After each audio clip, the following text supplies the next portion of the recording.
Thank you. Well, I know this is a bit impromptu, but just briefly, tell us a bit about your role here at Nungalinya. Okay. How would you summarise that up? So I'm one of 4 deans who work here at Nungalinya College, and we divide the students up into denominations. So I look after the Anglican students, and that means I go and visit them in community. I spend time with them sitting under trees and chatting to them about Nungalinya and the courses, and then connect with them by telephone later on and organise when they're going to come in.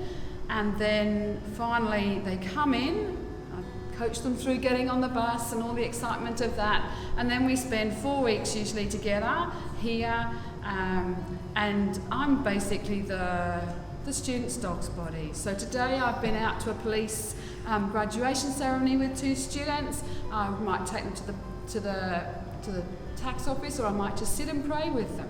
But my role is to keep them going while they're here, to encourage them. We had a lady we just talked to who on the first week here wanted to go home, and she's still here and she's grinning from ear to ear today. I did it, and God has healed me while I'm here. So that's my role. That now my last job is to make sure all my students know how they're going to get home, and they go home hopefully this weekend, and then we start again next term.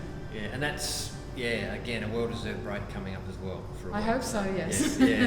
Hey, look, you're it's just like great being here, seeing and hearing your passion and just your love for the students. But this is a bit of a long-term dream for both you and Lee being up here, isn't it? Yeah, it is. We emigrated from England in about 2000, in fact in exactly 2000, and we felt right from early on that we might eventually end up living in remote or regional Australia, and so we've just been pushing doors and testing the waters for nigh on 20 years.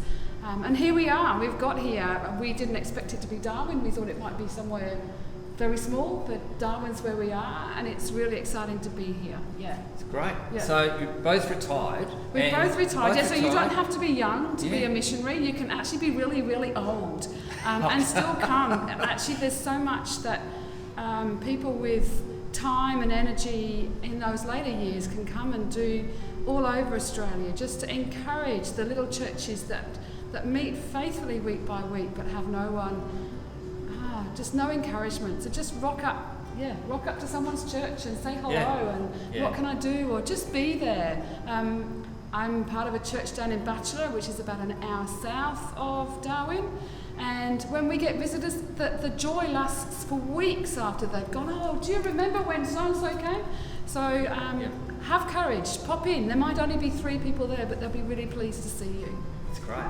And it's beautiful, I think, listening to your and Lee's story, that just God really doesn't waste a season. The way He's been using all the seasons, is it like in your life to prepare you? This pulls together my IT skills, my teaching skills, my pastoral skills, and ... It's kind of interesting. You think, oh, well, I didn't know I needed that. Here I am. And Lee, all of his secular skills as well up here.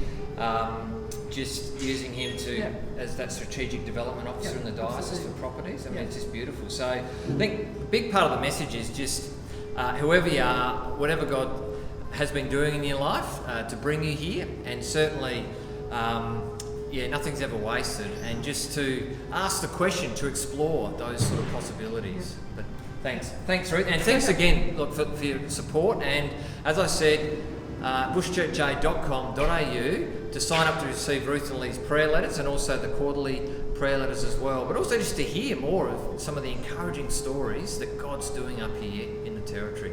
Thanks.